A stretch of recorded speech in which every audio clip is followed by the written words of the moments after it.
You just assaulted your new boss. Those 7 words fell like a hammer in the courthouse corridor. Every head turned. Conversations died mid-sentence. The white cop, who had just thrown the black woman against the wall, took a single step back, suddenly pale. The day had started quietly, just another Tuesday in a sleepy Georgia County courthouse. Officer Gerald Allen sat confidently at the witness stand during a hearing about a violent traffic stop involving a black teenager. The teen's attorney argued that excessive force had been used, while Allen sat there with his arms folded, smirking like he'd been through this before, and walked away clean. From the back of the courtroom, a tall black woman observed in silence. She wore a pressed navy blue blazer, her hair tied back neatly, and her posture told you she wasn't new to any of this. She didn't speak, didn't flinch, but Officer Allen kept glancing over at her, his face tightening with every look, as if her presence alone was a problem. When the judge adjourned the session, people began gathering their things. The woman stood up and calmly walked toward Allen. Her voice was calm but firm. "Officer Allen, can you give me your badge number?" That's all she said. Allen's reaction was instant and violent. He shoved her back against the wall with one hand and snapped, "Back off! You people need to learn your place." Time stopped. Gasps erupted around them. Someone dropped a briefcase. A clerk stood frozen mid-step. Then from behind them, the judge's door creaked open. His voice rang out like a sentence being delivered. "You just assaulted your new boss." Allen blinked. "What?" The woman didn't move. She simply straightened her jacket and stared him down. The silence that followed wasn't empty. It was loaded. And it was only the beginning. Officer Allen's smirk vanished the moment the judge's words hit him. His body tensed, and his eyes darted between the judge and the woman he'd just shoved against the wall. "Boss?" he muttered, voice cracking. The hallway had gone silent. A low, stunned gasp rippled through the crowd. A clerk froze mid-step. A bailiff's mouth fell open. The judge stepped out of his chambers, his tone calm but cutting. "Sheriff Carter, are you injured?" The black woman didn't blink. She fixed her blazer, turned slightly toward the judge, and replied with unwavering calm. "No, sir, but the situation's been noted." Allen's jaw worked. "Hold on, this is some kind of mistake. No one told me we were getting a new sheriff." "You never asked," the judge replied coldly, "and frankly, your behavior makes it clear you didn't think you needed to." 2 bailiffs approached. "We need your weapon, Officer Allen," one said. The other had cuffs ready. Allen backed up a step. "You can't be serious." The judge nodded. "He's under arrest for assault. Take him in." As they disarmed and cuffed him, Allen's face turned from rage to disbelief. "This is insane. She never even said who she was." The woman, Sheriff Maya Carter, finally turned fully toward him. Her voice was like steel wrapped in velvet. "A man like you didn't need to know who I was to treat me with respect, but you chose violence." No one stepped in to defend him. No one said a word. Everyone watching knew exactly what had happened and why. Just 2 weeks earlier, Maya Carter had been sworn in as the first black female sheriff in the county's 150-year history. The department kept it quiet to avoid backlash. No announcement, no photos. She wasn't here for applause. She was here to expose the rot, and the rot had just revealed itself. Maya Carter didn't wake up one day and become sheriff. Her journey was built brick by brick, scar by scar, in a world that told her she didn't belong in uniform, let alone wearing the star. She grew up in the same county where she now wore the badge. Born to a single mother who worked night shifts cleaning hospital floors, Maya learned early that the world didn't give second chances to black girls, especially not here. At 17, she watched her older brother get arrested for a crime he didn't commit, planted evidence, a crooked cop, and a system too proud to admit it was wrong. He lost 2 years of his life.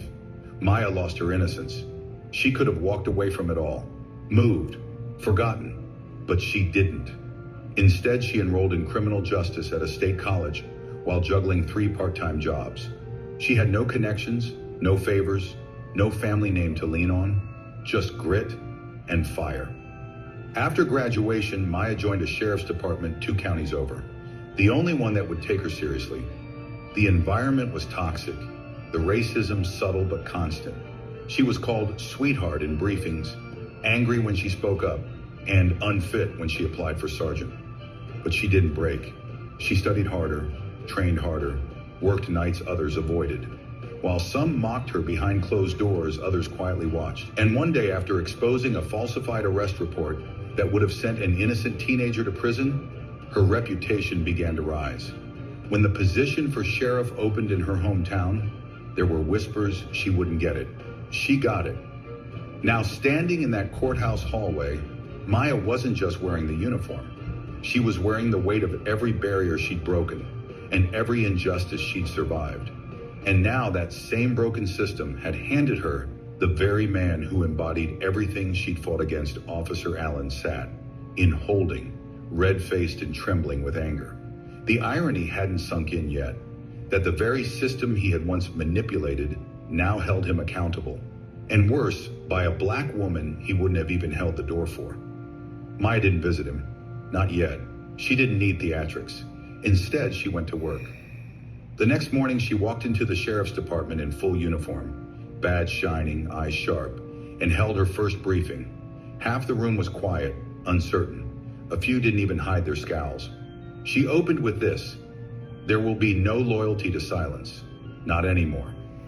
Then she dropped the files, thick stacks of past complaints against Officer Allen, reports that had somehow vanished, testimonies that were ignored, videos that were never submitted. For years, Allen had gotten away with targeting black drivers, harassing teens, falsifying details. He called it keeping order. His buddies called it just doing the job. Now it was called what it really was: abuse of power. Maya instructed Internal Affairs to reopen every complaint. Civil rights attorneys were looped in. The DA's office received a full file with video from the courthouse hallway. And then she did something no one expected. She held a press conference. Standing before the county seal, Maya spoke with clarity and fire. Law enforcement is not a weapon to be used against the public. It is a responsibility, one that starts with accountability from within. Local news aired it live. National outlets picked it up by morning. Allen watched it from his cell. The same man who had once barked orders at subordinates was now facing charges for assault, misconduct, and civil rights violations. And the woman he dismissed as just another angry black woman? She was dismantling everything he thought he'd built, with facts, files, and force. The law was finally on her side, and she knew how to wield it. Sheriff Maya Carter knew that firing one bad cop wouldn't fix decades of corruption. She needed allies, not just inside the department, but in the community she served. From the moment she took office, Maya reached out to local activists, church leaders, and neighborhood groups.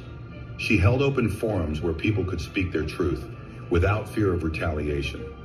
One night, standing before a crowded town hall, Maya listened as a mother shared her son's story. Stopped without cause, humiliated, left scared to walk the streets. Maya nodded solemnly, promising change. The community's trust wasn't given freely, it was earned through transparency, hard work, and visible results. Maya launched training programs to combat racial bias. She revamped recruitment to bring in officers who reflected the community's diversity and values. She personally oversaw patrol assignments to ensure officers were held accountable. Cameras were installed in every patrol car, and when officers crossed the line, they answered to her, not the old boys club. The media coverage painted Maya as a reformer and a fighter. Her speeches inspired more young black men and women to consider careers in law enforcement, not to fear it. Meanwhile, the legal case against Officer Allen moved forward. He faced multiple charges, not only assault but civil rights violations. He was suspended, then fired. But Maya knew the fight wasn't over. Every day, she worked to rebuild a fractured relationship between law enforcement and the people it was meant to protect. Her triumph wasn't a single moment of victory. It was a long march, one step at a time, with hard work, persistence, and the power of community behind her. And with each step, Maya Carter proved that justice could be more than a word. It could be reality. The courtroom buzzed with tension as Officer Allen's trial began. Months had passed since the courthouse incident, but the wound ran deep for the community and the justice system alike. Witnesses came forward one by one, sharing stories of abuse, intimidation, and racism that had been swept under the rug for years. Sheriff Maya Carter was a pillar of strength throughout. When she took the stand, her voice was steady, her resolve unshakable. She recounted the attack in the hallway, not as a moment of weakness, but as a spark that ignited a greater fight for justice. The jury listened closely, absorbing every word. The evidence was overwhelming. Body cam footage, internal reports, and community testimonies painted a clear picture. Officer Allen had abused his power for years, and now finally he was being held accountable. The verdict came down swiftly, guilty on all charges. Allen's sentencing sent shockwaves through the department. For the first time, a corrupt officer was punished not just with suspension or transfer, but prison time. But Maya's victory went beyond the courtroom. Her courage and leadership ignited reforms across the county and neighboring jurisdictions. Police departments began mandatory bias training. Community policing initiatives.